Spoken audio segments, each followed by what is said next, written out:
The last good light of an October afternoon fell across the Montana high plains like something poured and forgotten. It came in sideways the way autumn light does at that latitude, pale and unhurried, indifferent to the cold it carried behind it. The mountains to the west had already swallowed the sun whole. What remained was a bruised amber glow along the ridgeline, and below it the small grid of wooden buildings that called itself Dust Haven. The stagecoach from Billings arrived at 20 minutes past 4.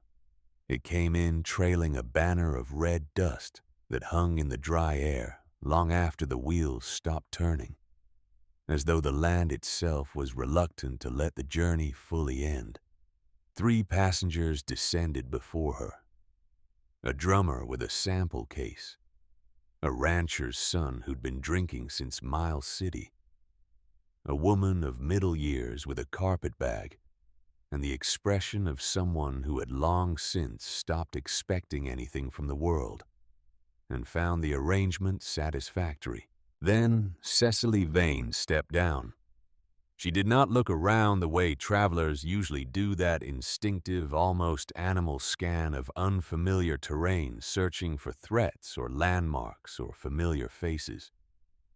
She looked the way a person looks when they have made a decision they cannot unmake, and have decided somewhere deep in the marrow of them that they will not flinch from it. Her back was straight, her chin was level. The dress she wore was gray wool, clean, but not new, pressed with the kind of care that speaks not of vanity but of pride. The sort of pride that costs a person something to maintain. She carried one bag, a small leather case, dark with age at the seams, with a brass clasp that had been polished so many times the plating had worn through in spots to reveal the dull metal underneath. Nothing else. No hat box, no trunk checked in the luggage hold, no second case handed down from the driver's seat after her. One bag. Reverend Silas Cole was waiting on the plank sidewalk in front of the post office.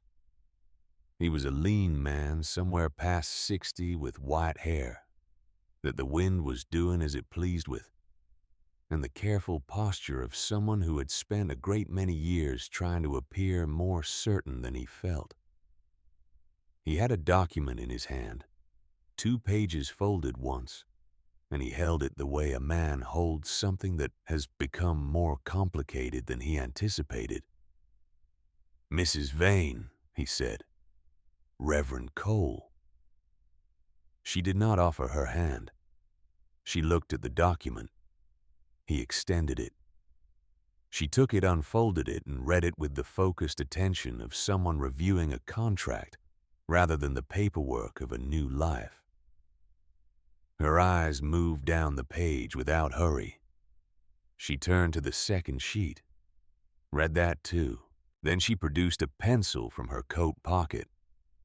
She had to search for it briefly, which was the only moment in the entire transaction that suggested she was anything other than completely composed, and signed her name where indicated. The signature was small and precise. Cecily A. Vane. The A stood for Anne, after a grandmother she had never met. She handed the papers back. "The man who placed the advertisement," she said. "He's not here." It was not quite a question. Reverend Cole folded the papers and tucked them into his breast pocket. "Mr. Aldridge is a punctual man," he said, which was not the same as saying that Mr. Aldridge was currently punctual. "He'll have had something come up at the ranch. It's a working operation. Things come up." Cecily looked down the main street of Dust Haven. A hardware store, a saloon, a feed merchant, a building with a faded sign she couldn't read from here, a church at the far end with a bell tower and no bell. The air smelled of coal smoke and horse and the particular cold sweetness of high country sage when the temperature drops. "Is there somewhere I can wait?" she said. "That isn't the saloon." Reverend Cole took her to the post office. He brought her a cup of coffee that had been sitting on a cast-iron stove long enough to qualify as a geological event. And then he left her with it because he was a man of sufficient wisdom to understand when his presence was not helping anything. Cecily sat in the wooden chair beside the mail sorting table and held the cup in both hands and did not drink from it.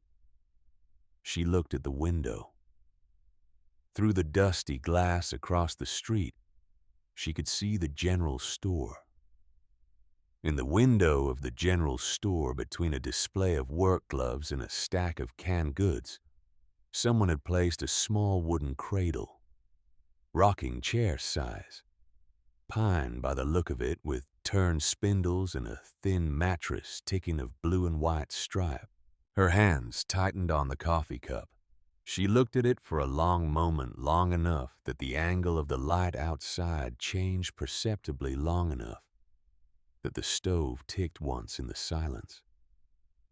Then she turned her face away toward the far wall, where someone had pinned a postal rate schedule that no one had updated since 1882. She read the postal rates very carefully. Colt Aldridge arrived at 5:30. She heard the horse before she saw him, a big animal, from the sound of the hooves on the frozen ground moving at a trot that slowed to a walk as it came up the main street. She did not stand. She heard the creak of saddle leather as someone dismounted, heard the brief exchange of male voices outside, and then the door opened. He was bigger than she had expected, though she could not have said precisely what she had expected.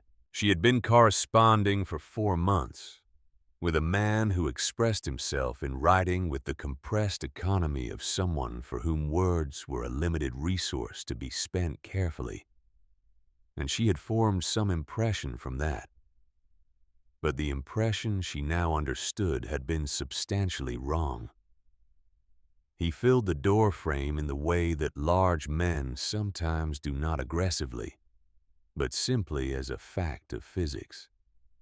His coat was a heavy canvas duster, dark with something at the left sleeve that she recognized after a moment as dried blood. Not fresh. Hours old.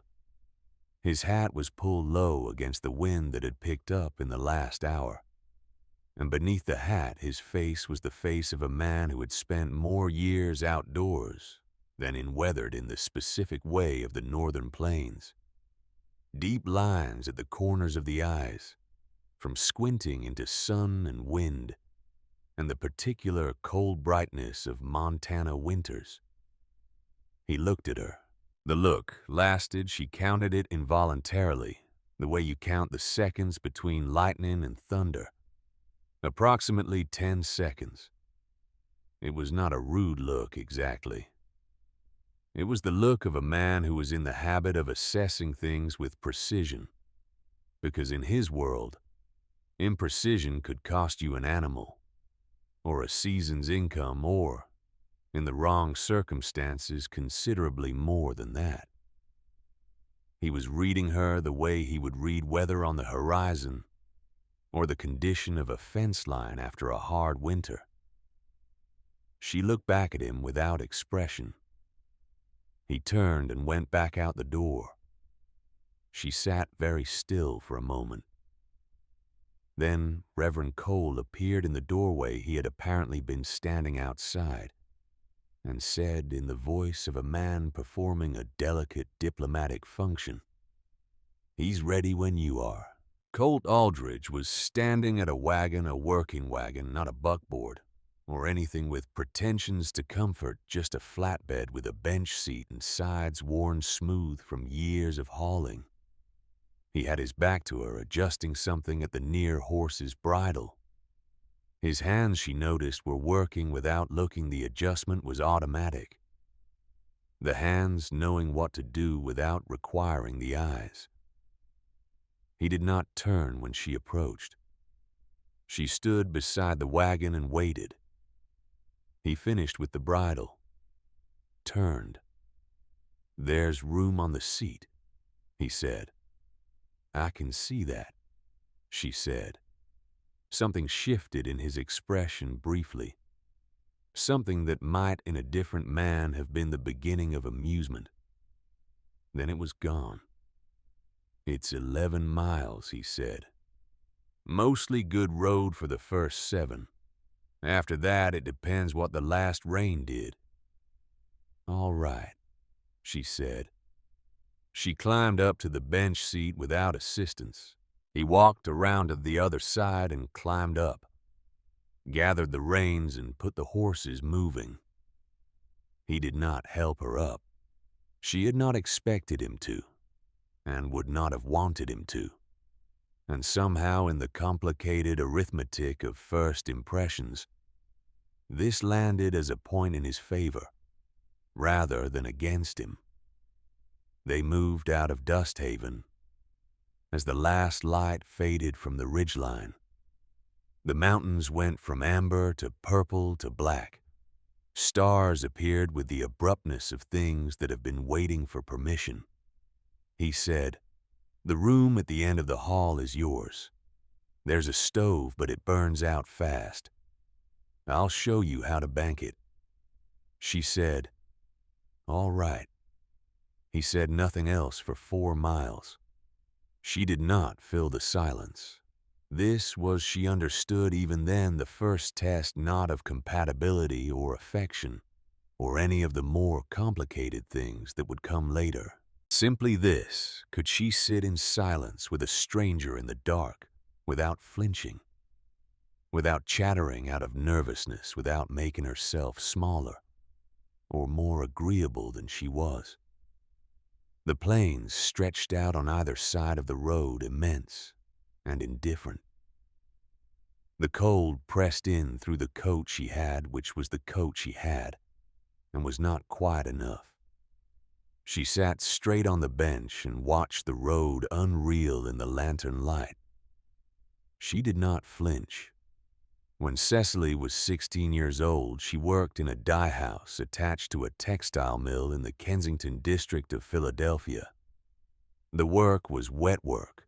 Always your hands were never dry, never warm, and the color got into the skin no matter how carefully you washed. She wore gloves when the foreman wasn't watching, because the foreman considered gloves a sign of weakness in a dye worker. And weakness was not something he had patience for. The machine that caught her was a draw roller, a heavy iron cylinder that pulled the finished cloth through the dye bath and out the other side. She had reached in to clear a tangle in the feed mechanism, a thing she had done 100 times without incident, and then the machine turned and she didn't get her hand back in time. The roller caught 2 fingers in the web of skin between them, and for a moment it was pulling her in. Someone behind her grabbed her by the waist and pulled, hard. The machine let go because someone had thrown the lever, she never knew who, and she came free with her hand bleeding from a tear across the palm and up along the wrist that would leave a scar shaped as it healed somewhat like a question mark. The foreman came immediately, not to ask about her hand, but to ask if she could work. She looked at him for a moment. This man with his ink-stained ledger and his red face, and his absolute certainty that what mattered most in any situation was the throughput of the dye house. And she said yes. She could work. She wrapped her hand in a length of clean cloth from the bin, and she went back to work.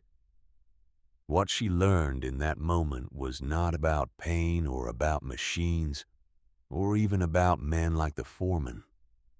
What she learned was simpler and harder than any of those things. The world does not stop for you. The world does not ask whether you are hurt. The world asks only whether you can still be used. She carried that knowledge with her the way she carried the scar Not bitterly, because bitterness is a luxury that requires a certain amount of leisure to sustain, and she had never had the leisure for it, just as a fact, an orientation, a way of understanding where she stood. She was 16. She had 37 cents in the world. A bed in a boarding house she shared with 2 other women, and a scar on her hand that would eventually fade to silver. She did not yet know that this was, in certain respects, as simple as her life was ever gonna get. The Aldridge Ranch came into view after nearly 2 hours on the road, longer than Colt had suggested, because the last 3 miles had indeed been compromised by recent rain, which had rutted the track so deeply that they had to slow to a walk and feel their way through the worst of it, with the lantern held out ahead to judge the ground. She saw it first as light. 2 windows yellow against the darkness, larger than they should be, at this distance, which told her the house itself was larger than she had been imagining. Then, as they came closer and the lantern light extended further, the shape resolved a long, low ranch house built of square timber and stone, 1 story for most of its length, and then raised to 2 at the eastern end. A porch ran the full width of the front. Outbuildings beyond, she could hear more than see them. The sounds of horses and further off cattle. A windmill that had stopped turning in the still evening air. A woman appeared on the porch before the wagon had fully stopped. She was perhaps 55, built close to the ground, with the sturdy compactness of someone who had done physical labor all her life and found it agreeable. Her hair was iron gray, pulled back practically, and she was wiping her hands on an apron as she came down the porch steps, which told Cecily she had been in the middle of something when she heard the wagon. She had the kind of face that is simultaneously kind and entirely clear-eyed.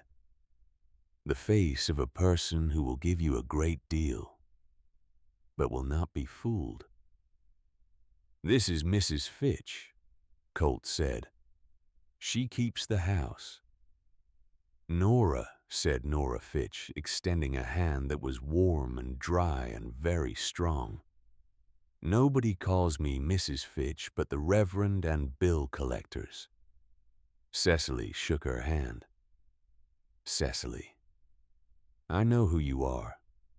Nora looked at her steadily for a moment. Not the assessment Colt had given her, which had been measuring, but something more like recognition.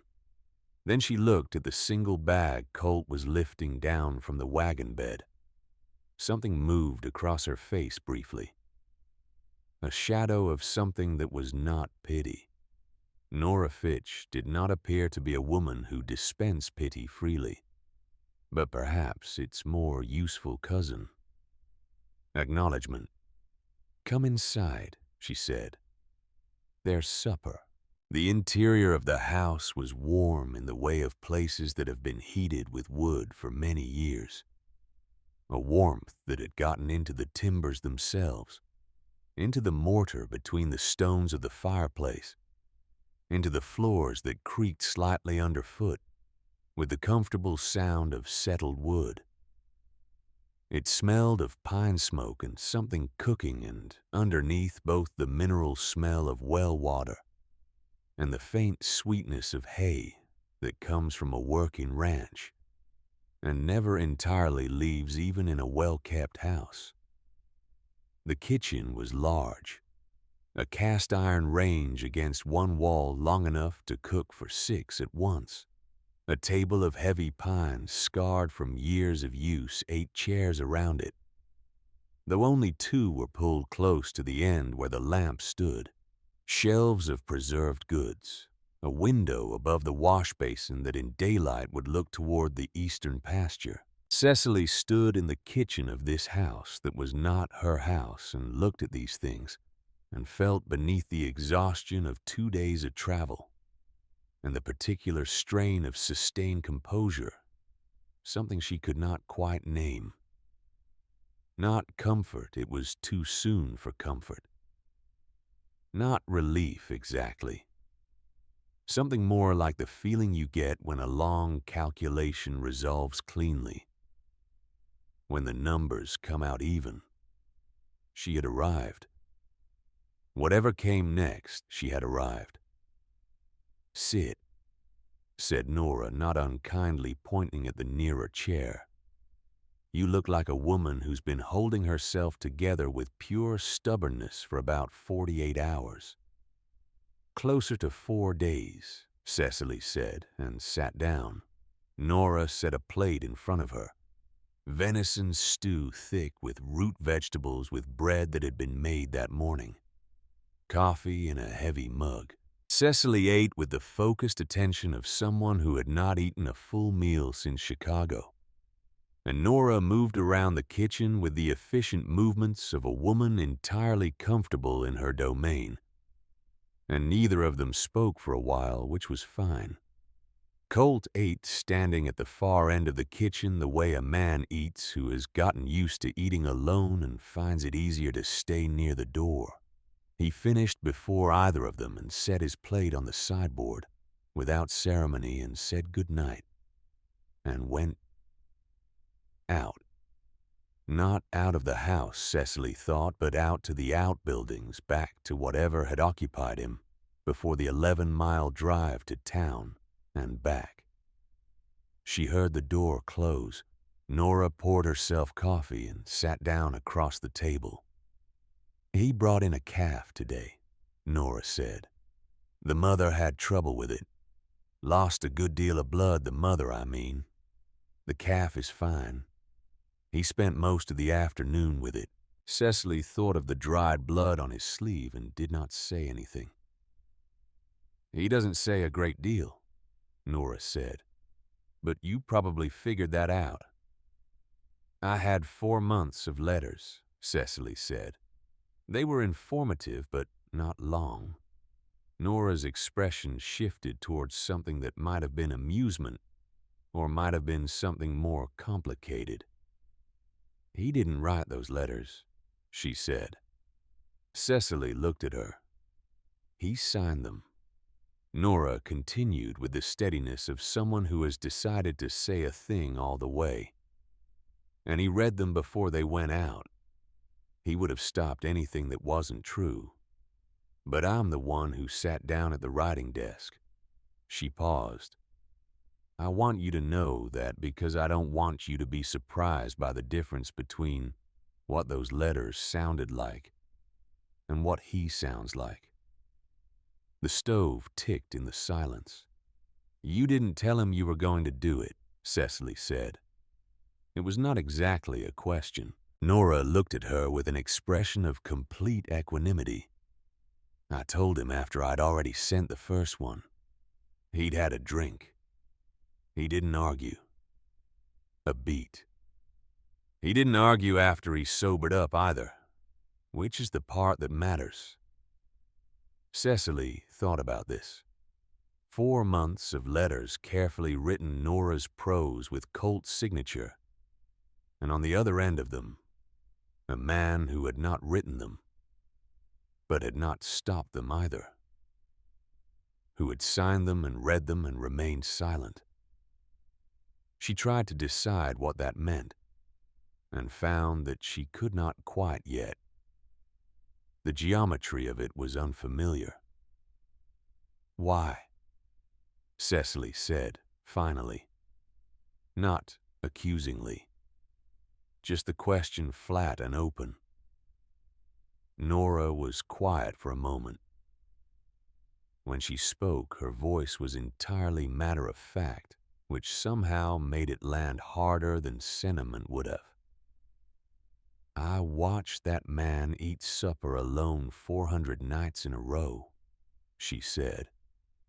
"Give or take. One night he told me that if he died in this house by himself, nobody would know for 3 days. He said it the way you say something that isn't a complaint, just a fact you've noticed. She picked up her coffee cup. I decided I'd had enough of watching. The kitchen was very quiet. He doesn't know I told you any of this, Nora added. I know, said Cecily. You won't mention it. No. Nora looked at her for a long moment with those clear, assessing eyes, and then she nodded once decisively, the way a woman nods when she has finished making a decision she already knew she was going to make. The room at the end of the hall, she said, standing up and taking Cecily's empty plate. There's clean linen on the bed. The stove is laid ready. I'll show you how to bank it. The window sticks in cold weather. You have to lift and push at the same time. All right, said Cecily. Breakfast is at 6 when the men are working. 1:30 if they aren't. All right. Nora stopped beside her chair on the way to the sideboard and looked down at her. You signed your name to something today, she said. That took something. Whatever else you brought with you or didn't bring you, brought that. It's enough to start with. She moved away to the sideboard before Cecily could respond, which was fine because Cecily did not have a response ready. She sat for a moment longer in the empty kitchen, the stove radiating its steady warmth, and looked at the lamp flame which burned without wavering in the still air, enough to start with. In the winter of 1884, when Cecily was 24 years old and had been married for a little over a year, she lost a child. The labor came 6 weeks early in December, when the sleet was coming in off the Delaware, and the streets of Philadelphia were the color of old pewter. The doctor came and went and came again. There were hours she would never fully recover, not in memory, but in body, in the way that extreme pain leaves traces in the muscle and bone that the mind eventually lets go of, but the body does not.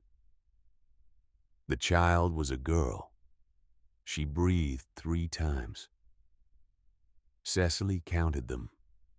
1, and then a pause, and then 2, and then a longer pause, and then 3. And then the room was very quiet. Her husband, Edgar, arranged everything. That was the word he used, arranged, and it was the right word for what he did, which was efficient and practical and removed.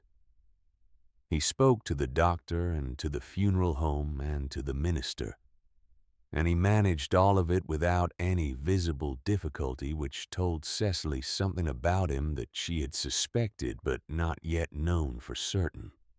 He was a man who processed grief by eliminating its external occasions. No occasion, no grief. It was a system of a kind.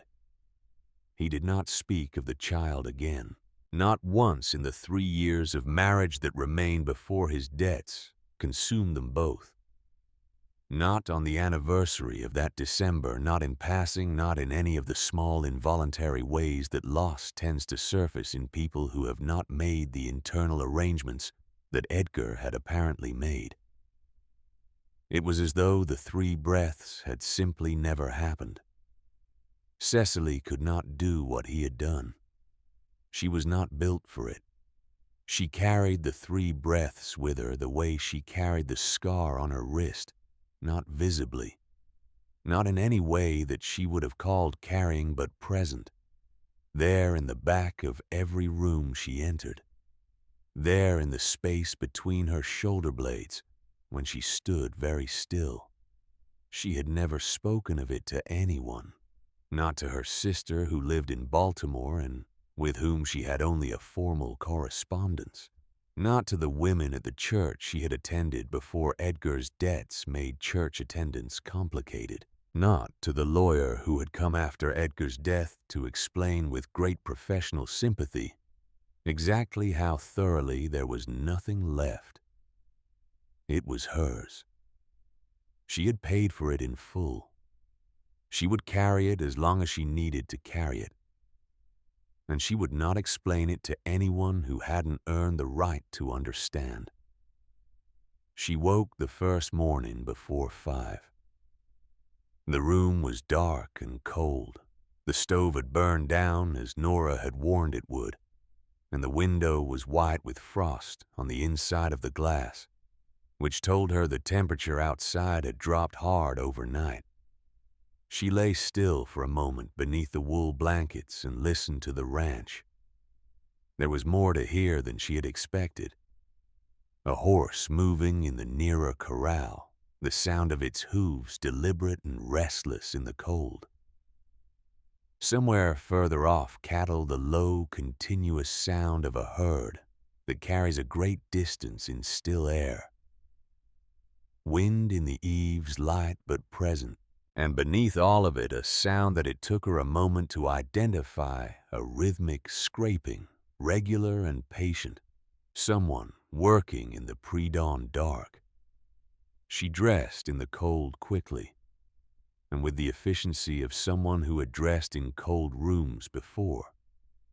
She banked the stove the way Nora had shown her, coaxing it back to life with the damper and a piece of kindling before adding a larger piece of wood. She went to the window and rubbed a clear space in the frost with her sleeve. In the gray beginning of morning, she could see the yard. And in the yard beside the near barn, Colt Aldridge was splitting wood. He had been at it a while from the stack. He worked with the unhurried competence of a man doing something he has done thousands of times. The axe rising and falling in a rhythm that was almost meditative. Set the log swing split, set the pieces aside, reach for the next. He was not wearing a coat, shirt and suspenders in the hard cold. The shirt already marked with exertion, and he was working with a concentration that suggested he was not thinking about splitting wood at all, that his hands were doing the work while his mind was somewhere else entirely. She watched him for a moment. Then she went to the kitchen to start the coffee. She had it ready, coffee and eggs, and the last of the bread sliced and toasted on the stovetop. By the time she heard his boots on the porch, he came in and stopped in the doorway of the kitchen and looked at the table.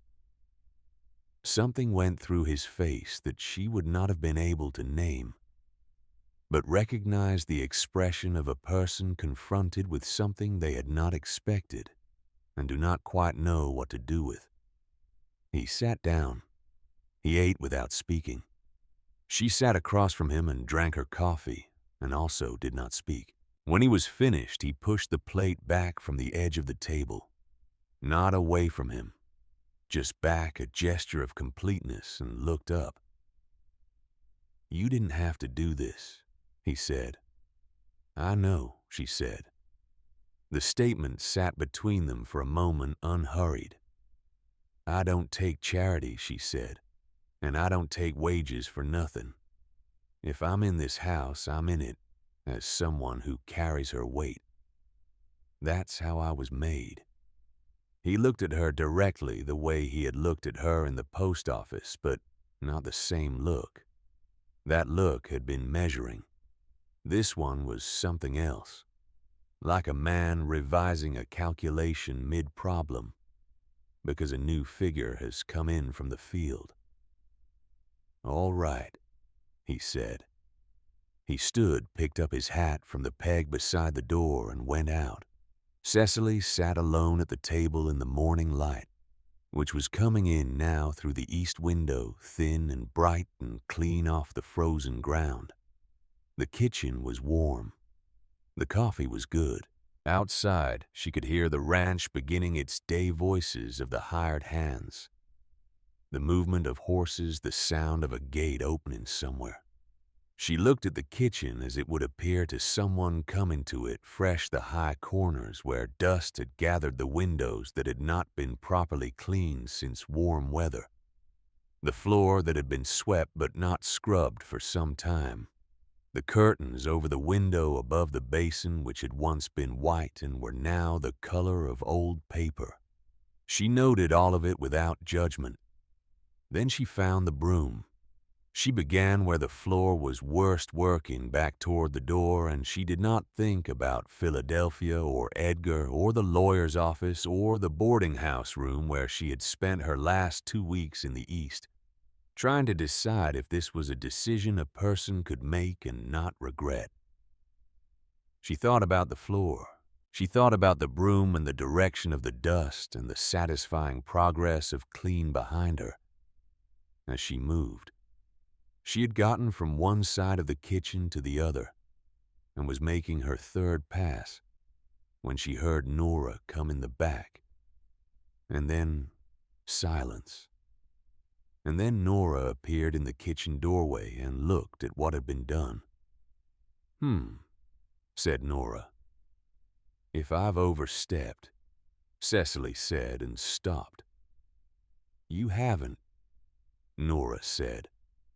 She came into the kitchen and poured herself coffee and stood by the stove and looked at Cecily with an expression that was several things at once. He'll notice, she said finally, not quite to Cecily. He notices more than he lets on. That's all right, Cecily said. I'm not doing it for him to notice. Nora drank her coffee and looked at her over the rim of the cup. No, she said. I don't imagine you are. Outside the window, the sun was fully up now, coming in at the angle of October mornings, low and long, making the frost on the ground glitter, and the bare trees at the end of the yard stand out in sharp relief against the sky. Somewhere on the ranch, a dog was barking at something.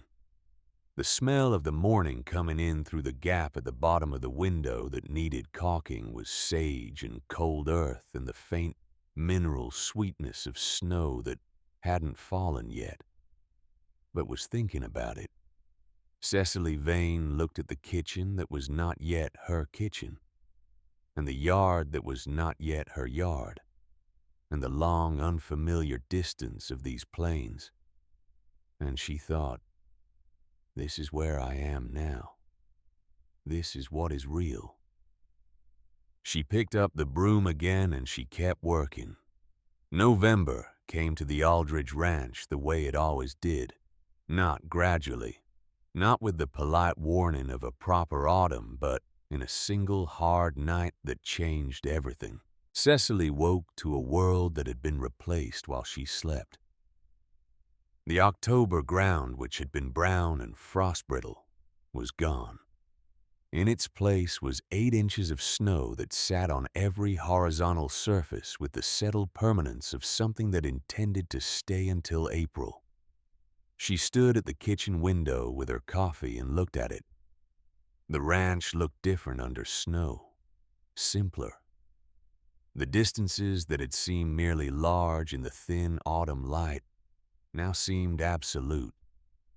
The far pasture was a white plain that ended at a tree line, and the tree line ended at a ridge, and the ridge ended at the sky, and there was nothing in any of it that acknowledged the existence of Philadelphia, or debts, or lawyers, or any of the accumulated wreckage of her previous life.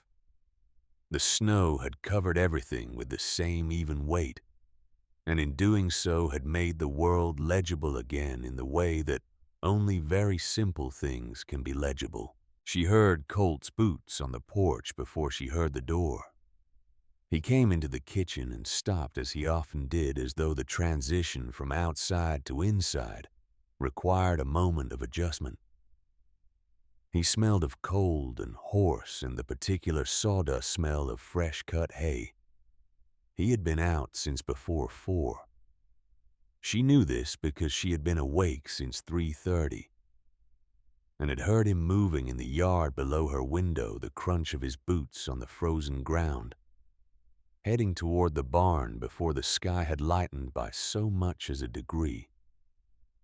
She poured coffee without being asked, set it on the table. He sat, wrapped both hands around the cup. They had settled in the 3 weeks since her arrival into a series of small routines that neither of them had discussed or agreed to. They had simply emerged the way routines do between two people who are paying careful attention to the same space.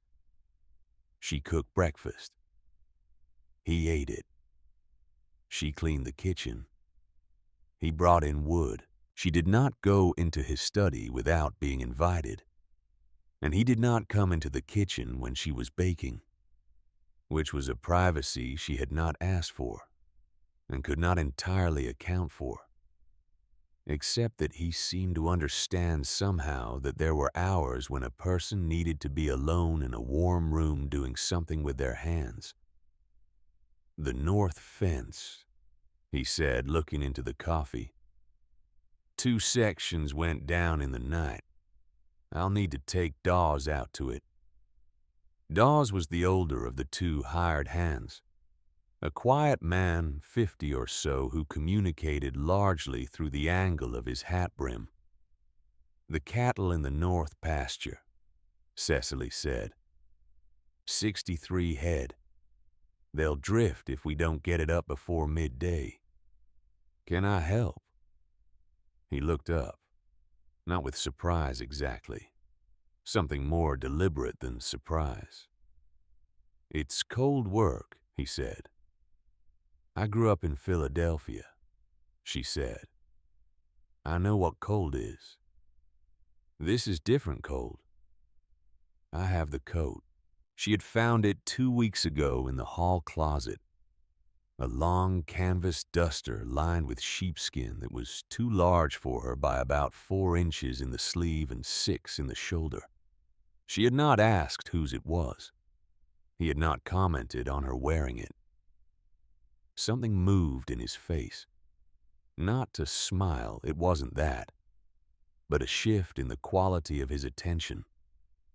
The kind of shift that happens when someone revises their understanding of a situation they thought they already understood.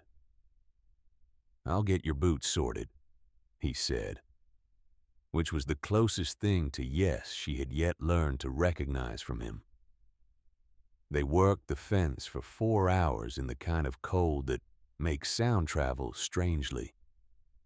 The hammer blows rang out across the white pasture with a clarity that seemed almost unreasonable, each one distinct and echoing off the distant tree line. She held the wire taut while he fastened it to the post, and Dawes drove the replacement posts, and no one spoke except in the brief, functional exchanges of people doing a job that requires coordination.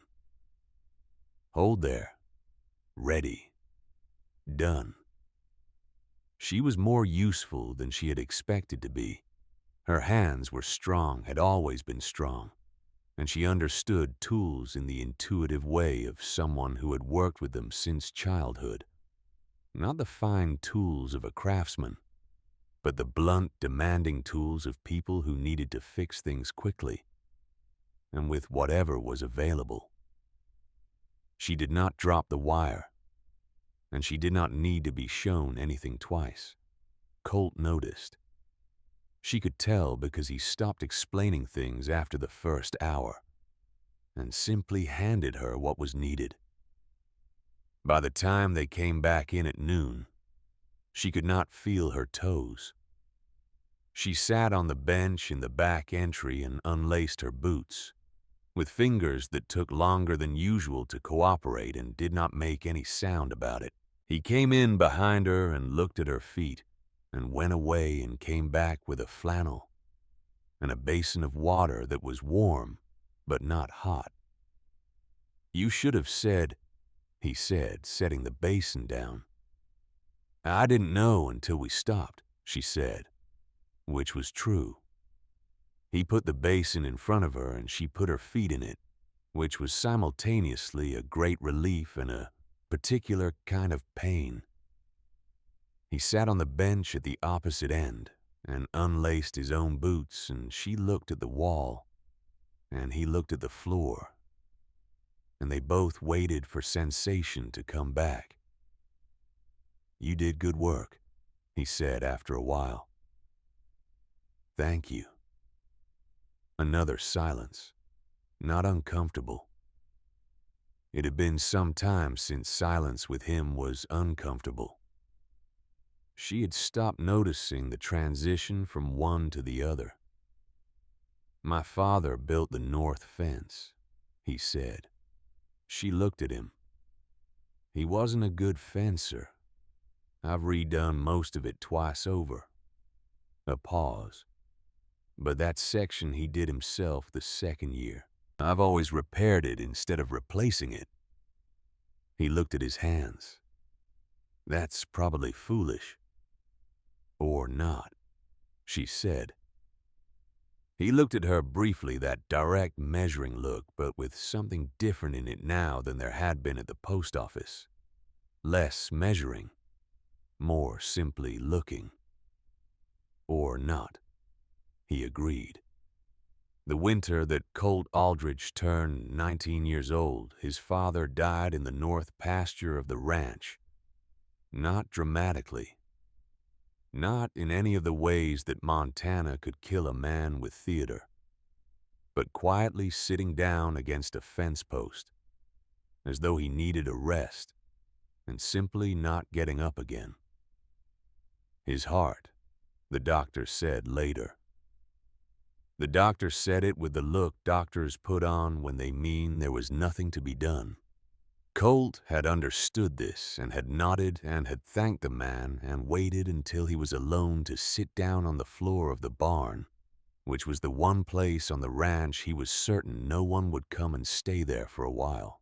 What he inherited was 4,000 acres, of which perhaps 2,000 were workable, 112 head of cattle, 2 horses, 1 mule, 3 dogs of dubious utility, a ranch house that was structurally sound but in poor cosmetic condition, a debt to the First National Bank of Billings in the amount of $11,000, which was more money than Colt had ever seen in one place, which was itself more money than his father had apparently ever managed to fully comprehend the implications of.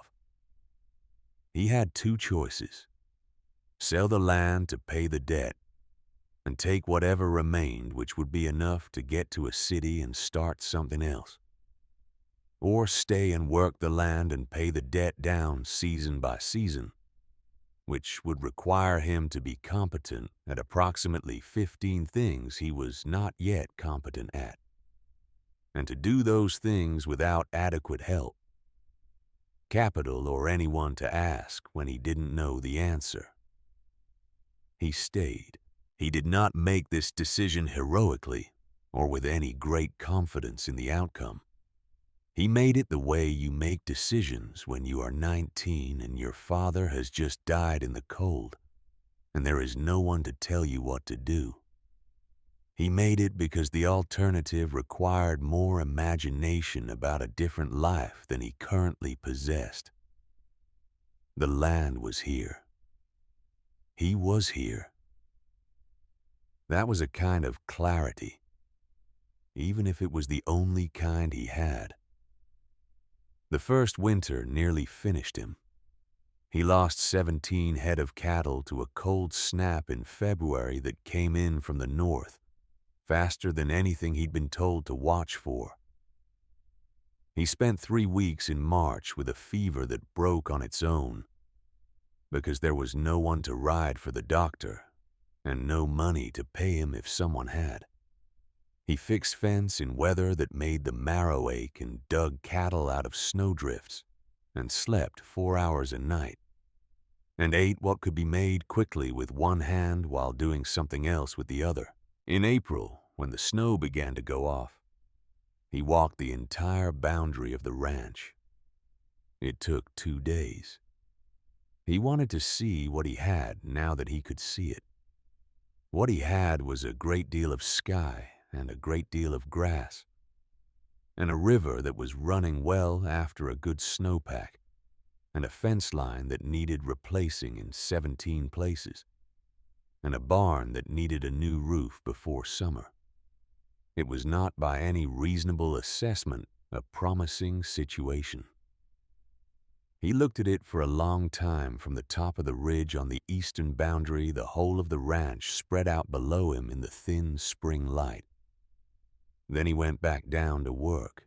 The snows came and deepened, and the ranch contracted inward, the way ranches do in a Montana winter. The world shrinking to the distances you could manage in a day, to the barn and the pasture and the house, to the 30 feet between the back door and the woodpile, that became in the worst storms a journey requiring a rope strung between them to navigate. The hired hands went home to their own families for the hard weeks. It was Colt and Nora and Cecily, and the cattle and the sound of wind for days at a time. She learned the rhythms of the place. She learned that Colt was up before 4 every morning regardless of weather, and that he came in at noon for 30 minutes exactly, and that he did not eat in the evening until after 8, and that in between he was doing an amount of work that she had previously not understood as physically possible for a single person. She learned that Nora had strong opinions about the proper way to make bread, which differed from the way Cecily had learned, and that both ways produced acceptable bread, and that the correct response to this discovery was to make bread both ways on alternating weeks without comment.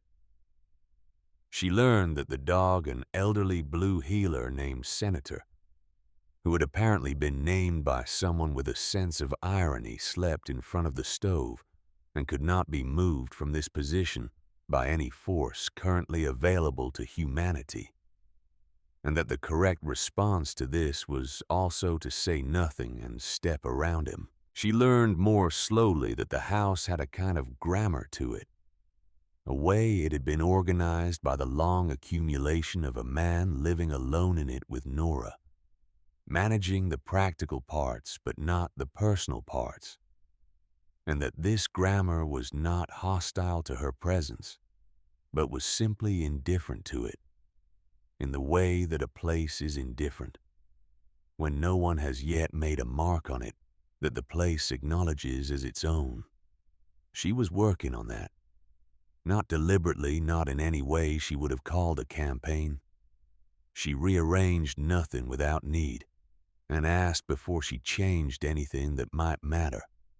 But she cleaned the windows one still morning in November, and the quality of the light in the kitchen changed, and she put up fresh curtains from cloth. She found in a trunk in the hall closet white muslin which she washed and hemmed and hung without ceremony, and the kitchen looked like a different room. She repaired the caulking around the east window in her room, and the draft that had been coming through it stopped, which made the stove sufficient for the first time. Small things, incremental, the kind of changes a place accepts without noticing. One Sunday afternoon in late November, Nora made gingerbread. The smell of it spread through the entire house, a warm, spiced smell that was entirely out of proportion to the gray cold outside, that had the quality of something remembered before it was actually experienced, as though the smell itself was a kind of nostalgia for warmth. Senator lifted his head from in front of the stove and then lowered it again, satisfied. Colt was at the table in the sitting room with a piece of saddle leather that needed repair, the needle and wax thread moving through it with the same automatic competence she had come to recognize in all his physical work. His hands knew what they were doing. The rest of him was somewhere else. She sat in the chair by the window with a cup of tea that was cooling because she had gotten distracted from it. She was looking out at the yard, where the snow was doing nothing in particular, just lying there, white and absolute under a sky the color of old pewter. She had been trying to remember the name of the man who had delivered mail on their street in Philadelphia. Theodore. Theodore something. He had been approximately 60 and had worn the same expression every day regardless of weather, which was the expression of a man who had long since made his peace with the gap between what his job was supposed to be and what it actually was. He was always late, she said. Not quite to Colt, more to the window. The mail carrier when I was growing up, every single day. And every single day he apologized in exactly the same way. Running a touch behind Mrs. Vane. Running a touch behind. As though the phrase might eventually work if he said it enough times. She was not sure why she had said this. She had not been thinking about saying it. Colt had stopped with the needle. He was looking at her. He had a cat. She continued, finding that now she had started, she didn't particularly want to stop. A large orange cat that sat on the front step of his house on Archer Street. You could set your watch by the cat, my mother used to say. If the cat was on the step, it was past 11 because he didn't come out until Theodore left for his rounds. She looked at the cooling tea. I don't know why I remember the cat. I didn't particularly like cats. What happened to Theodore? Colt said. She looked at him. He was watching her with an expression she had not seen on him before, relaxed, attentive, without any of the careful, measuring quality that his face usually carried. Simply listening. I have no idea, she said. He was there when I left. I imagine he's still running a touch behind. Something happened then that she would think about later in the way you think about a small thing that turned out to matter more than it appeared to. Colt smiled. Not the suggestion of a smile that she had seen once or twice before, the expression that moved through his face and left quickly as though embarrassed by itself. A real one, unhurried, that changed the whole geography of his face and made him look for a moment considerably younger than 42. It startled her. She looked back at the window. After a moment, she heard him take up the needle again. There was a woman on the next street, he said, not looking up from the leather. His voice had a different quality from his usual economy, more deliberate, as though he was choosing each word slightly more carefully than usual. When I was about 12, she kept bees. In the middle of town, which nobody thought was a good idea, but she did it anyway. My mother sent me over once to complain about the bees, and the woman gave me a jar of honey and talked to me for an hour about what bees know that people don't. A pause. I couldn't tell you a single thing she said, but I remember it was the best hour of that summer. Cecily looked at him. What happened to the woman? She said. The corner of his mouth moved. I have no idea. Nora appeared in the doorway with a plate of gingerbread and looked at both of them with an expression that she quickly replaced with a completely neutral one, set the plate on the side table, and went back to the kitchen without comment. The December of 1884 was the month Cecily's daughter died, and it was also, though she did not understand this for some time, the month her marriage ended. Not legally, that would take 3 more years and the intervention of creditors, but in the way that matters more than law. The thing that had made it a marriage, the fundamental assumption that the person beside you has the same relationship to the events of your shared life that you do, that they are in the same room when something happens that ended in December. Edgar had not been cruel. She wanted to be accurate about that even now, even alone in her own memory. where accuracy serves only herself. He had not been cruel. He had been absent in the way that some people are absent profoundly and constitutionally from the emotional content of their own experience. And the danger of such people is not that they are malicious, but that they are perfectly sincere. He had genuinely believed that his handling of December was the right handling. He had genuinely believed that continuing was the correct response to loss.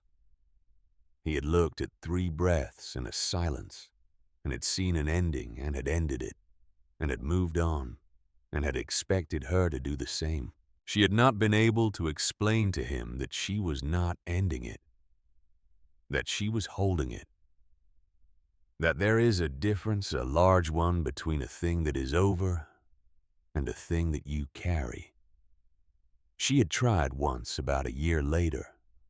They were at dinner, one of the dinners they still had together in those years that were outwardly ordinary, and she had said something she could no longer remember exactly what. Only that it had been careful and inadequate and had gestured vaguely toward December without naming it. He had looked at her with genuine concern. He had asked if she was feeling unwell. She had said no, she was not unwell. He had said good and had passed the bread. After that, she stopped trying. She had not in the years since been angry about this. Anger requires a sense of injustice, and she could not locate injustice in Edgar's response, only a fundamental incompatibility in what they each understood. It meant to be a person in the world. He was not wrong exactly. He was just a different kind of person than she was. And she had not known this before December.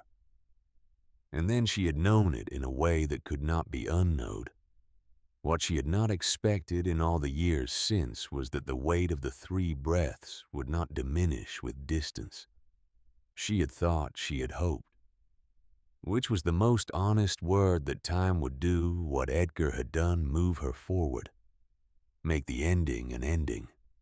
Instead, it had remained with her unchanged in weight, if not in character. A presence rather than an absence. A thing she carried rather than a hole where something had been. She had not spoken of it to anyone. She was not sure even now that she would. But she was aware on the Sunday afternoon of the gingerbread and the orange cat and Colt's unexpected, unguarded smile, that the weight felt for the first time in years like something she was carrying rather than something that was carrying her. She did not know what to do with this distinction yet, but she noted it. Harlan Aldridge arrived on a Tuesday without warning, which Nora said later was how he always arrived, and Dawes said later he'd known something was coming from the look of the sky, which was the kind of thing Dawes said, and which Cecily was beginning to think was not as meaningless as it appeared.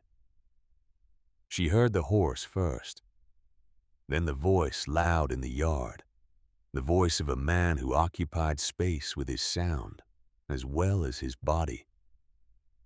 She was in the kitchen. She stayed there.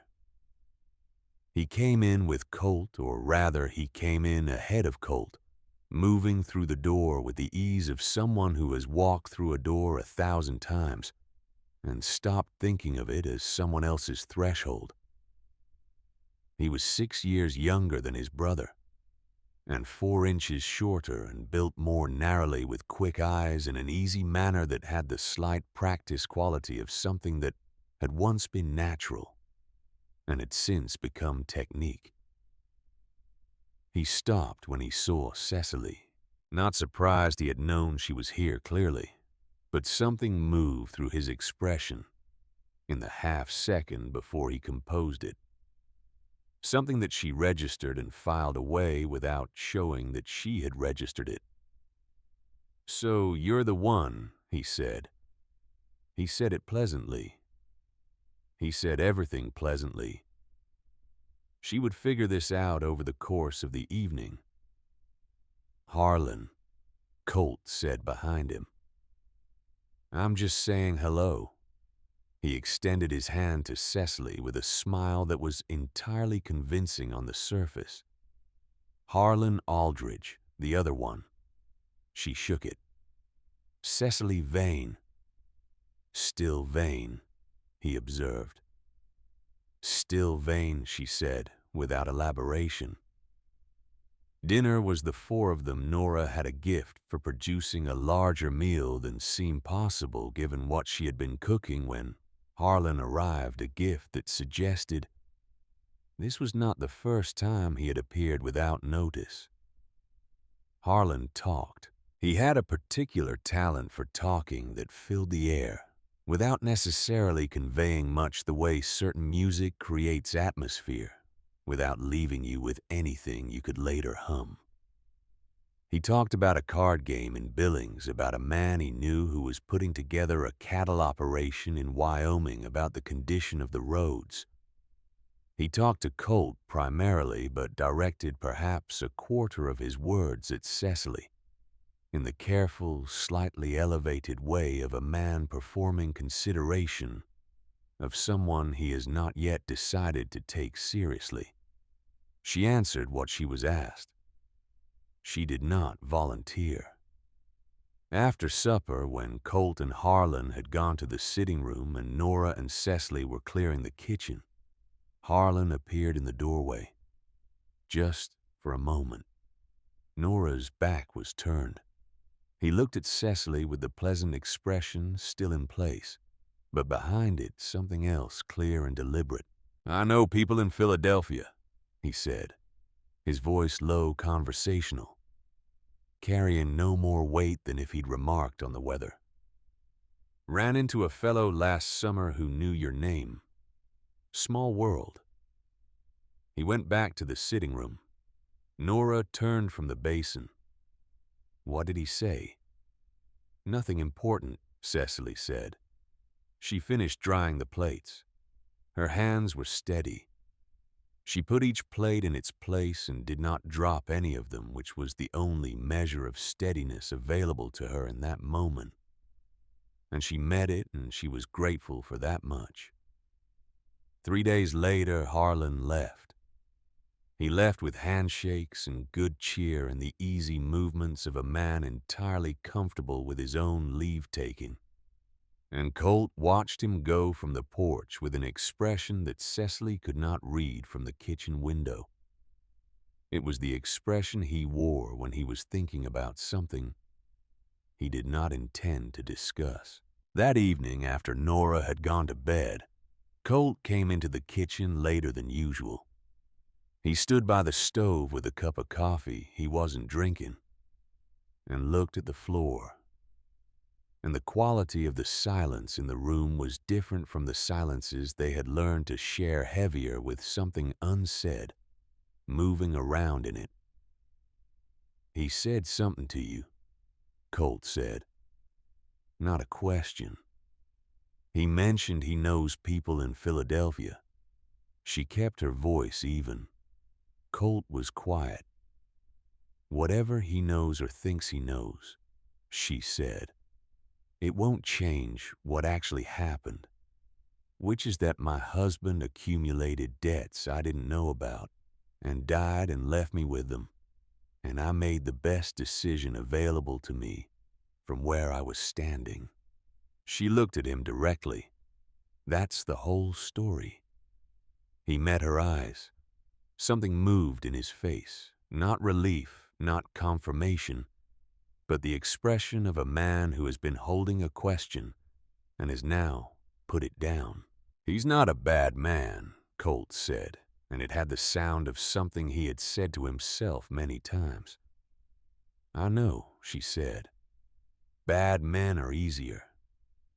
He looked at her for a moment, that direct look carrying now something she had not seen in it before. Not measuring, not assessing, just present in the room with her.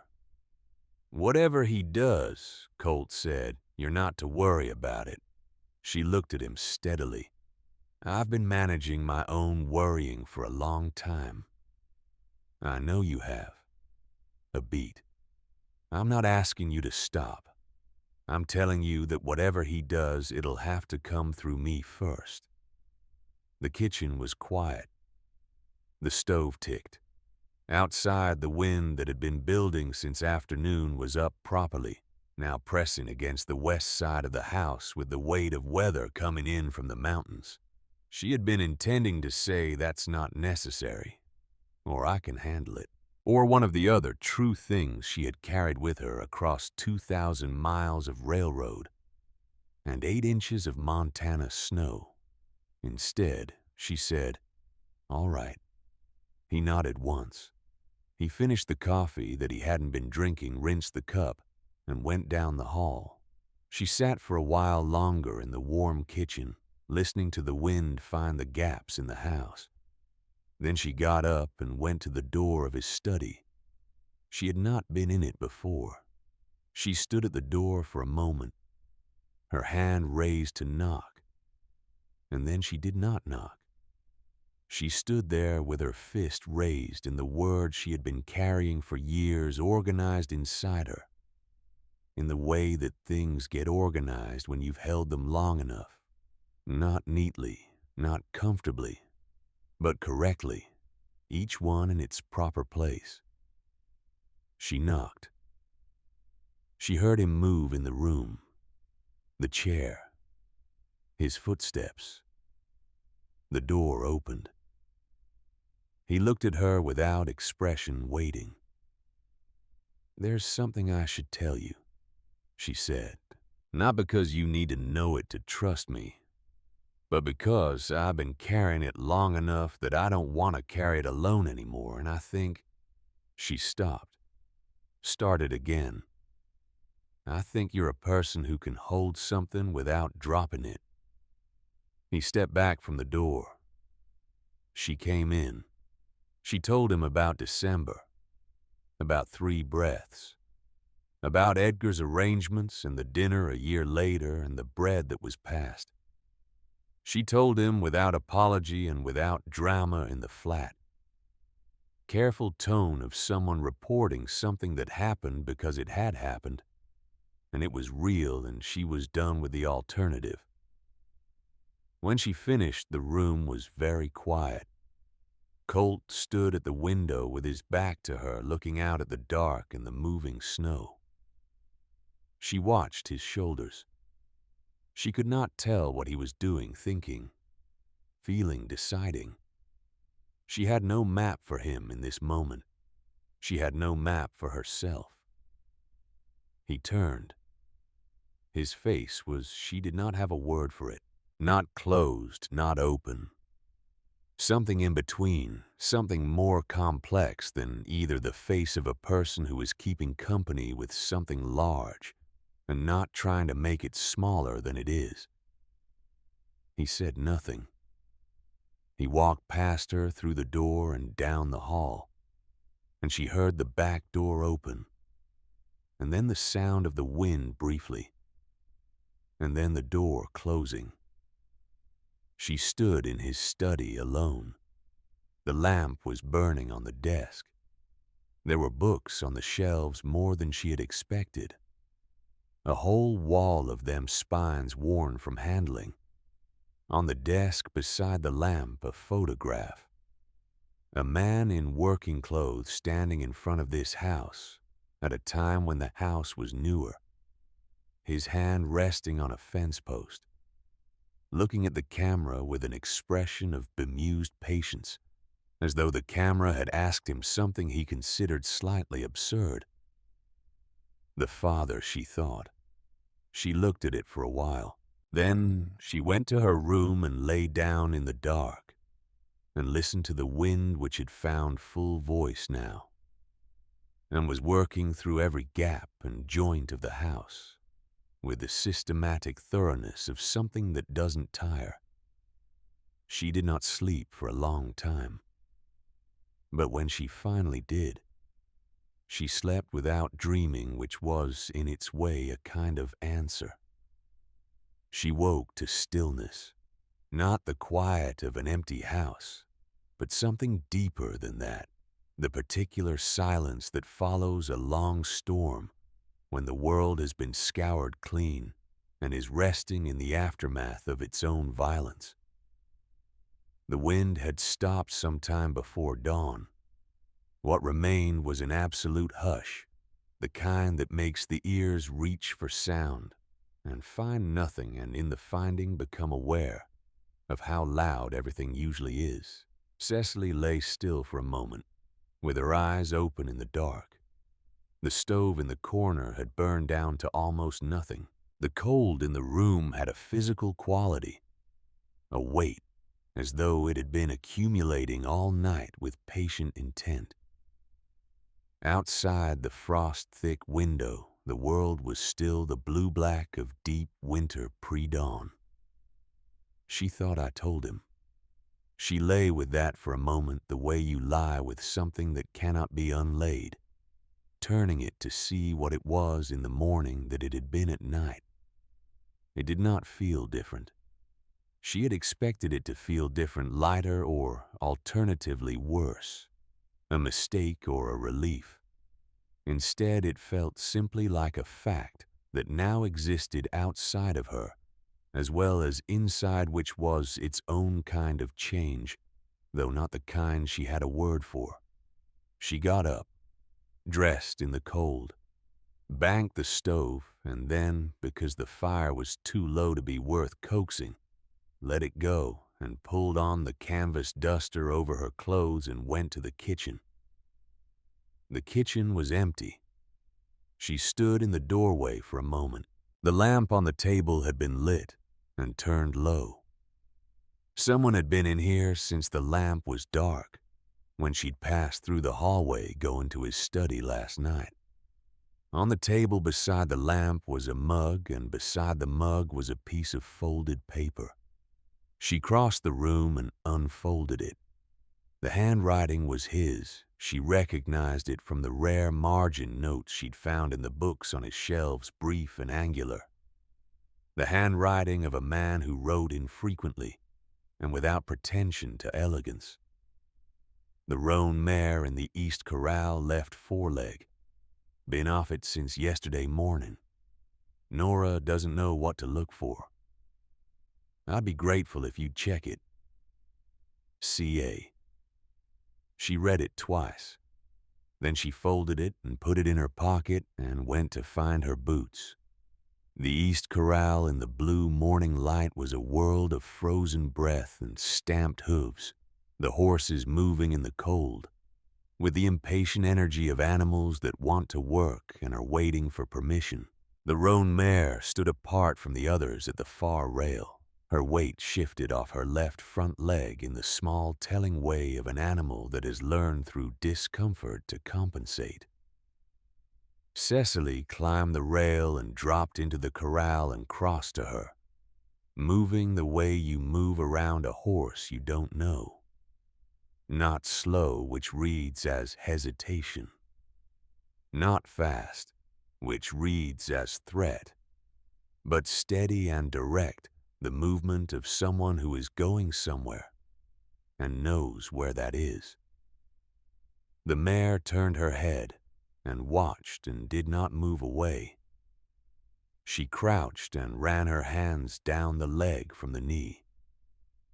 The mare's skin twitched, but she held. Fetlock was warm.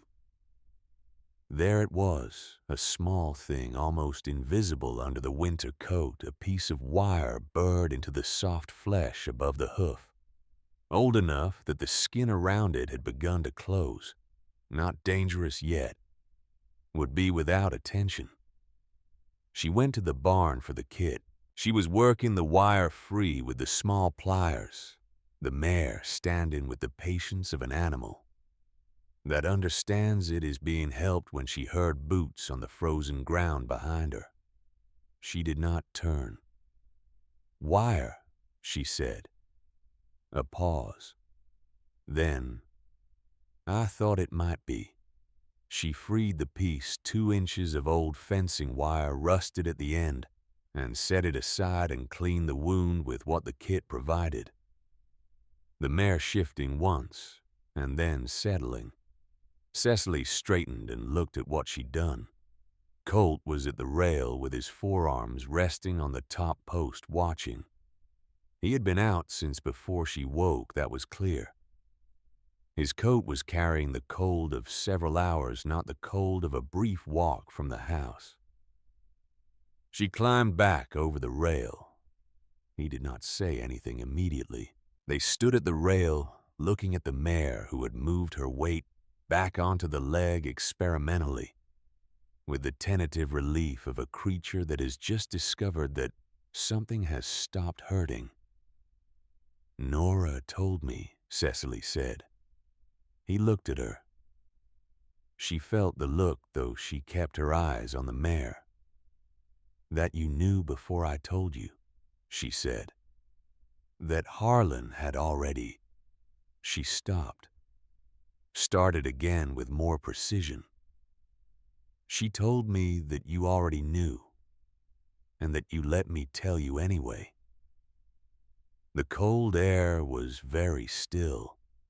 Somewhere across the pasture a crow called once and was answered by nothing. What she said was accurate, Colt said. She turned to look at him. He was looking at the mare or at the fence or at the middle distance. She had learned enough of him by now to know that he looked away when something mattered more than usual. Not from evasion, but from the same instinct that makes a person put down something fragile before trying to carry something heavy. "Why?" she said.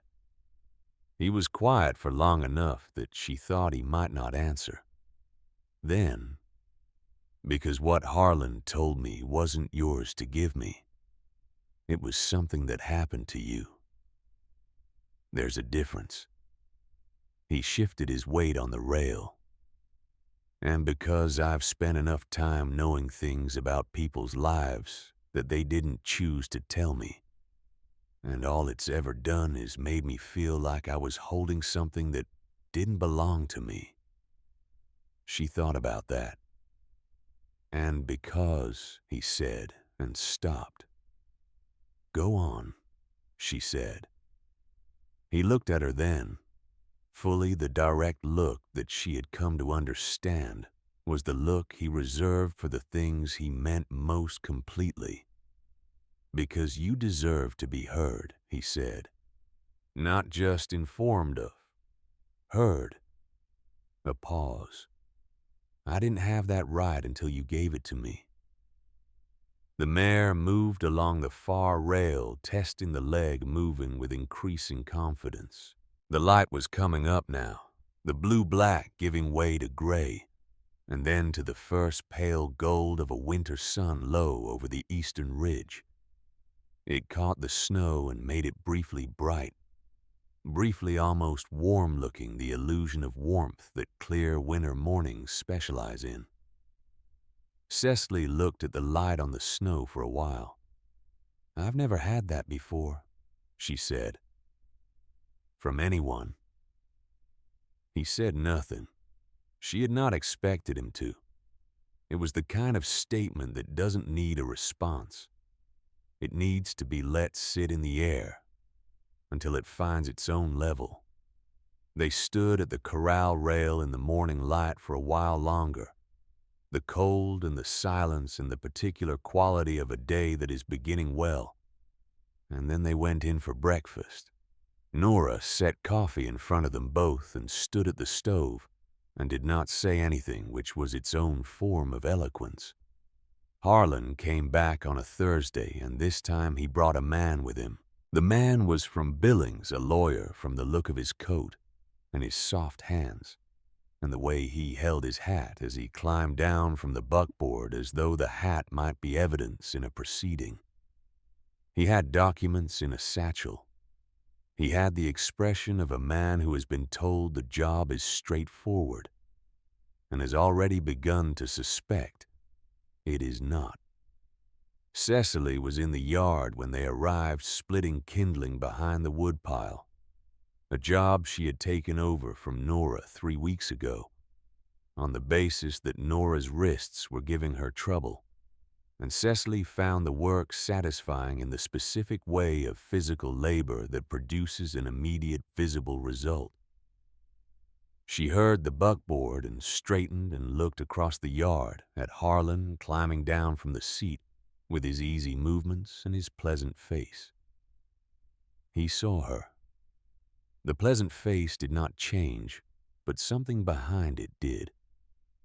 "Cecily," he said as though they were old acquaintances. "Harlan," she said. He glanced at the axe in her hands and said nothing about it and went toward the house. The lawyer followed, the hat still held against his chest. She set down the axe and went around the other side of the house and in through the kitchen. And she was at the stove when Colt came in from the barn. She heard him see the buckboard. She heard the particular quality of the silence that followed. "Where are they?" he said, coming through the kitchen. "Sitting room," Nora said. "I put them there and left them." He went through. Cecily looked at Nora. Nora looked at the stove. "Should I?" Cecily began. "Stay," Nora said. Not unkindly. "Let him." She heard Colt's voice through the wall. Not the words, but the tone. It was a voice she had not heard from him before. Still controlled, still without theater, but carrying a weight in it that his ordinary voice did not carry. A voice that had decided something and was saying the decision aloud. She heard Harlan's voice higher, faster, with the quality of a man making arguments he had prepared, but is finding less effective than he had anticipated. Then a silence. Then Colt's voice again, brief and final. The way a door sounds when it has been properly latched. Then the sound of the sitting room door opening and boots in the hall. The front door. The sound of the buckboard eventually moving in the yard. She did not go to look. Colt came back through the kitchen 15 minutes later. He poured coffee and stood at the window and drank it, looking out at the yard, where the wheel tracks of the buckboard were already beginning to fill in at the edges with the fine powder that blew off the top of the snow in any wind. Cecily waited. "I've settled his debts," Colt said. He said it the way a man reports a thing he has done and does not intend to revisit. All of them. He knows that what I've given him is all he's getting and that his coming here again for money is finished. She said nothing. "He won't bother you," Colt said. She thought about this, about Harlan's easy, pleasant manner and the calculation behind it, about the fact that people like Harlan do not stop being people like Harlan, because the immediate problem has been addressed, only that they take their energies elsewhere. "For now," she said. Colt looked at her.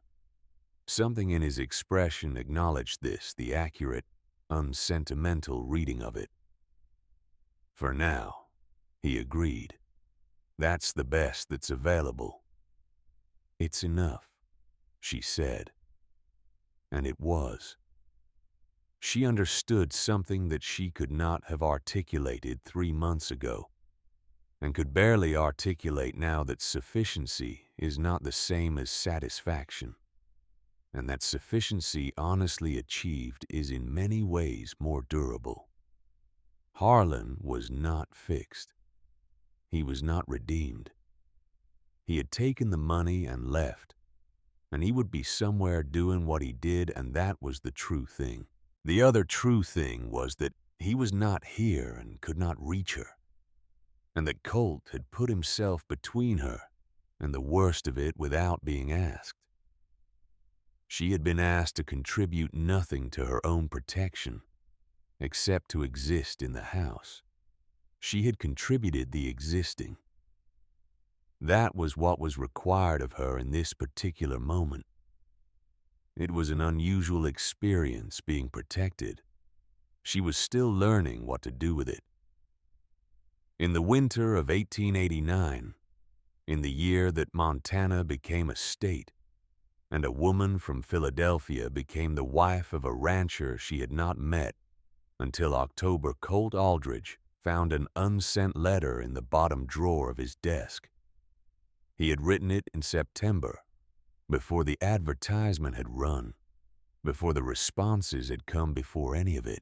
He had been writing because Nora had told him plainly, in the way Nora told him everything, that she had put an advertisement in the matrimonial papers under his name, and that he had two choices: write to the women who responded and see what happened, or write to them and tell them the advertisement was a mistake and see what happened instead.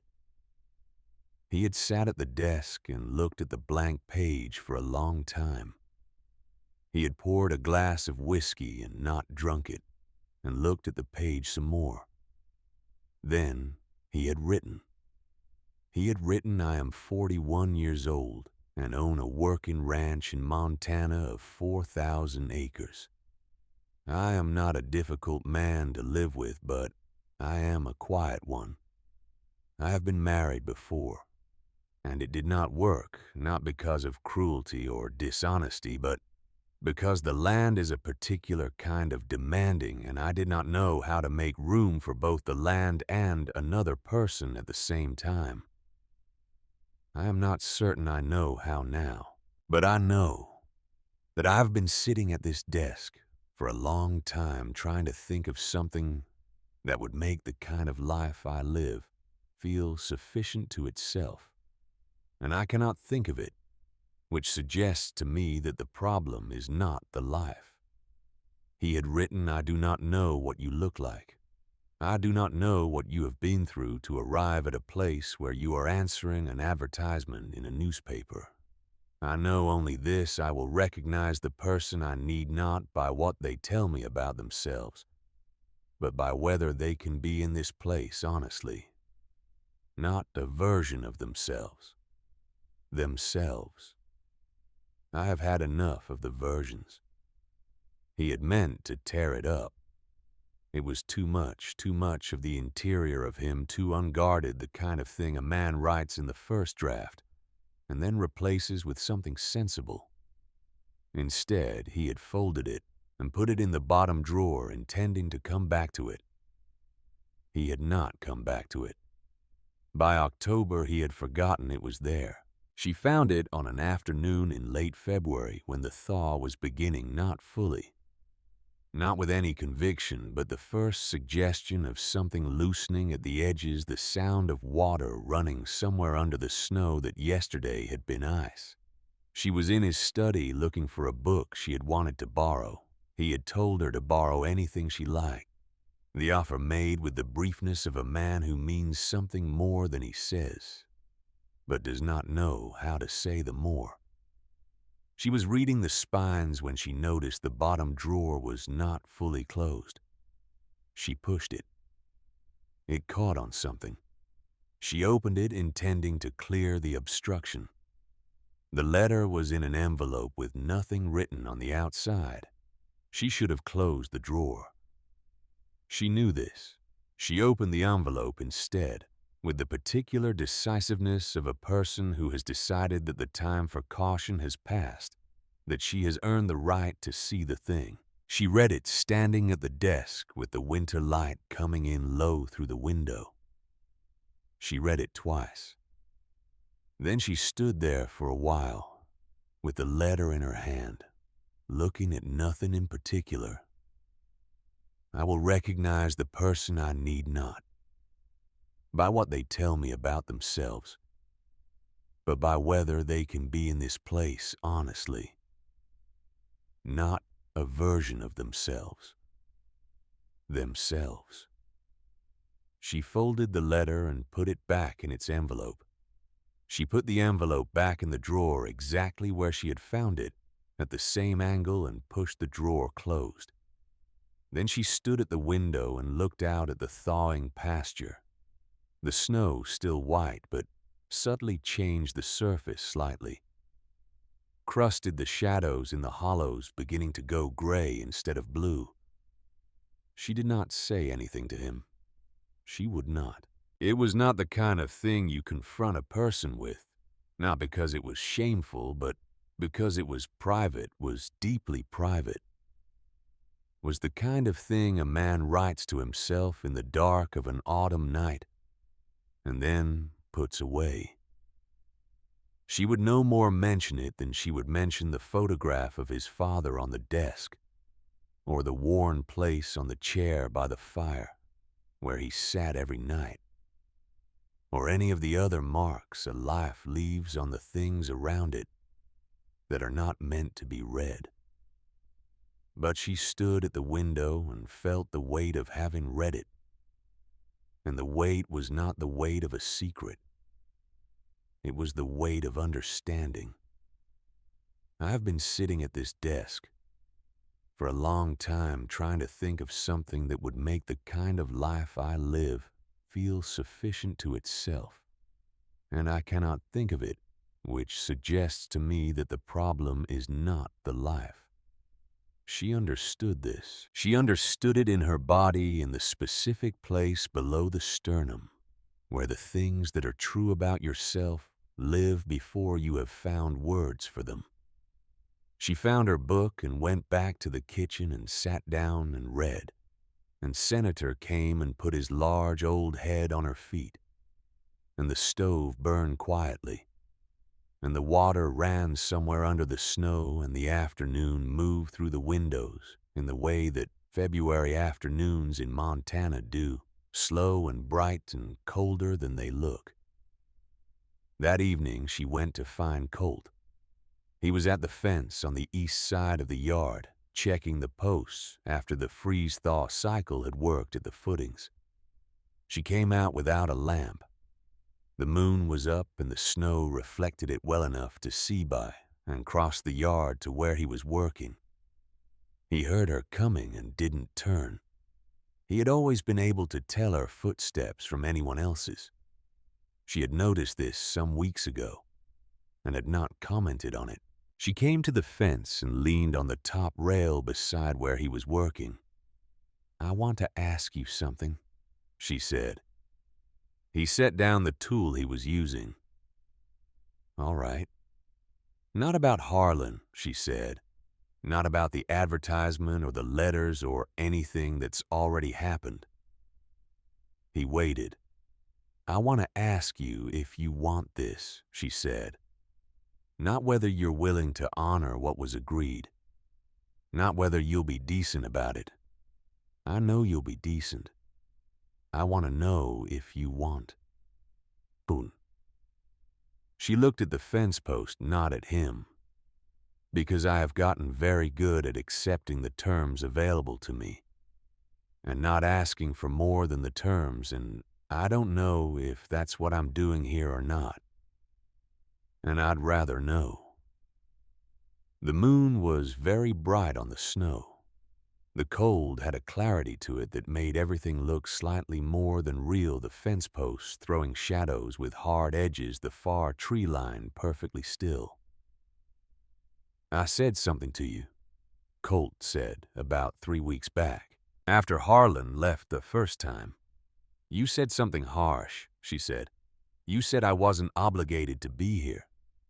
"I meant it as—" He stopped, started again. "I said it because when I'm—" Another stop.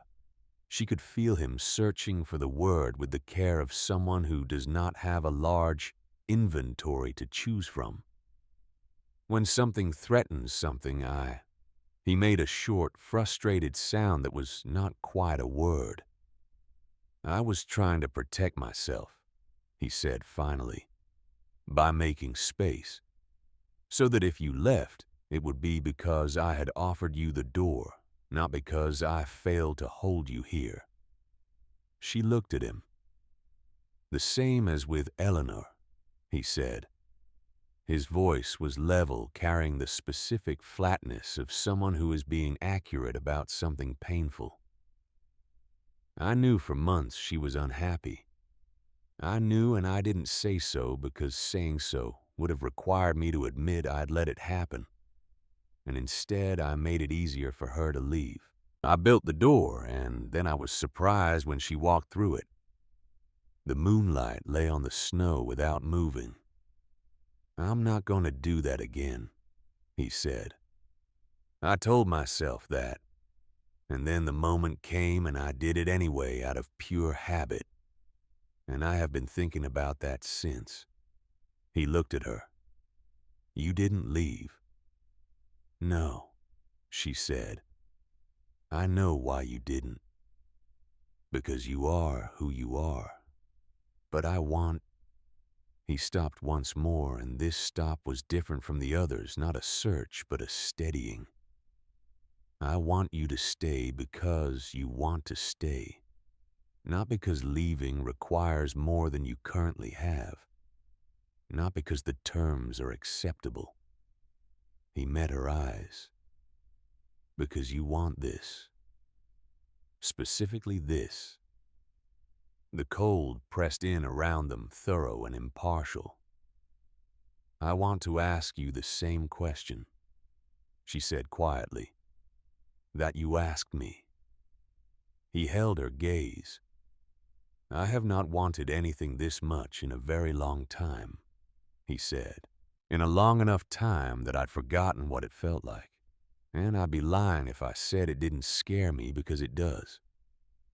It scares me the way things scare you when they matter, not like danger. Like standing at the edge of something you've been walking toward for years and realizing you're finally there." The silence between them was not empty. "All right," she said. "Then we both have our answer." She did not reach for him, and he did not reach for her. They stood at the fence in the moonlight for another moment. Two people on the same side of something for the first time. And then they walked back to the house side by side across the snow. Reverend Cole came on a Tuesday in early March. He arrived in the morning on horseback, which meant he had ridden from Dust Haven in cold that had not yet admitted the thaw underway in the afternoons. Cecily made coffee, and he drank it at the kitchen table, with the thoroughness of a man who has earned it. And he set out the papers on the table and went through them in the orderly way of a man who has performed a great many ceremonies and understands that the ceremony is not the important part. Nora stood at the stove with her back to them, which was her way of being present without intruding. She did not turn around during the proceedings.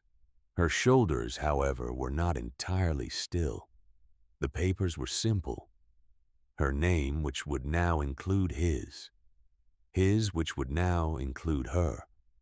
The date, which was a Tuesday in March of the year that Montana had just become a state, and the year that Cecily had arrived on an October stagecoach with one bag and a spine that did not bend. Reverend Cole read the pertinent words in his dry, careful voice, and when it was time, she said what needed to be said, and Colt said what needed to be said, and it was done. Colt signed first. Then he handed her the pen. She held it for a moment, looked at the line where her name would go. She signed it. Cecily Ann Aldridge, the full name which she had not used in full since her grandmother's funeral long ago. It looked unfamiliar and entirely correct. Reverend Cole blotted the page and folded the papers with the practiced movements of long experience and stood and shook their hands and accepted another cup of coffee and stayed for 20 minutes to talk about the spring prospects for the valley, which were apparently good. And then he put on his coat and hat and went back out to his horse. When the sound of hooves had gone far enough away to be sure, Nora turned from the stove.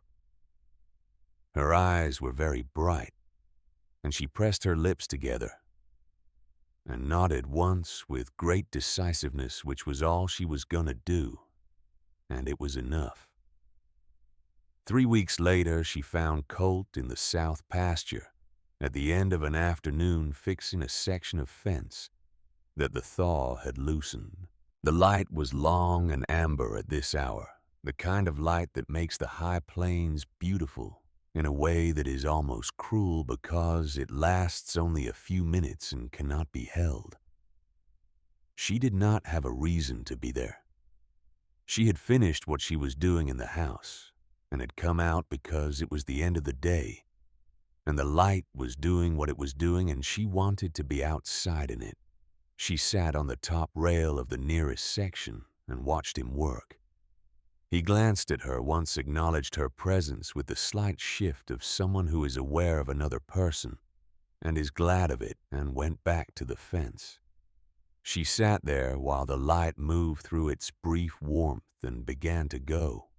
The ranch spread out around them, the house, the barn, the outbuildings, the corrals, the pastures running out to the tree line, and the tree line running up to the ridge, and the ridge running up to a sky that was turning from amber to the first pale green of a clear weather evening. It was, she thought, a great deal of land. It was more land than she had ever lived on or been responsible for or had any relationship to, that she would have previously recognized as a relationship. She was learning what it meant to be in relationship with land. It was different from what she had expected. It was not a matter of ownership, which was the category she had started in. It was more like attention, sustained consequential attention, the kind where what you notice changes. What happens and what happens changes what you are able to notice. The land was not indifferent to her the way she had first imagined. It was simply itself, thoroughly and without concession. And what had changed was her ability to read it. The fence post was solid now. Colt gathered his tools and came to the rail and leaned on it beside her, looking out at the same distance she was looking at. "The grass will be up in 6 weeks," he said. "Maybe 5 if the warm holds." "I'd like to see that," she said. "You will," he said. It was not a promise exactly. It was simpler than a promise and more durable, the statement of a man who is telling you what is true. The grass will come up. You will be here to see it. These things are the same kind of fact, and they require no more ceremony than that. She thought of the letter in the bottom drawer. She thought of 3 breaths in a December room which she would carry always, and which were. She understood finally not a wound but a weight. And not all weights are wounds. Some things you carry because they were real and you loved them, and they deserve to be carried. Some things you carry because putting them down would be a kind of betrayal of what they cost you, and you are not willing to betray it because you are not that kind of person. She was not that kind of person. The light was almost gone now, the amber faded to rose and the rose thinning toward the cold blue of evening. A few stars, the first breath of the night air coming down from the ridge with the smell of snowmelt and pine, and the dark, sweet mineral smell of unfrozen earth, the smell of spring or the beginning of spring, the smell of ground that has been locked all winter and is opening again.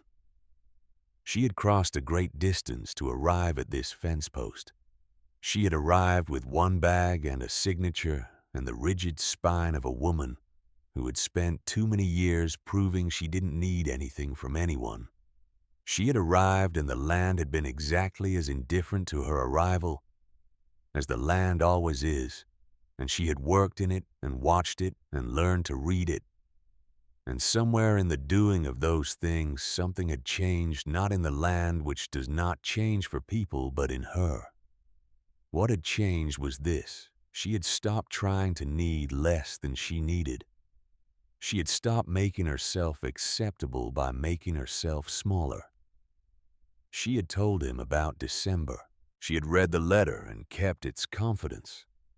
She had stood at a fence post in the moonlight and asked for what she actually wanted, not what she had calculated she could reasonably expect to receive. She was still learning how to do this. She expected she would be learning for a long time.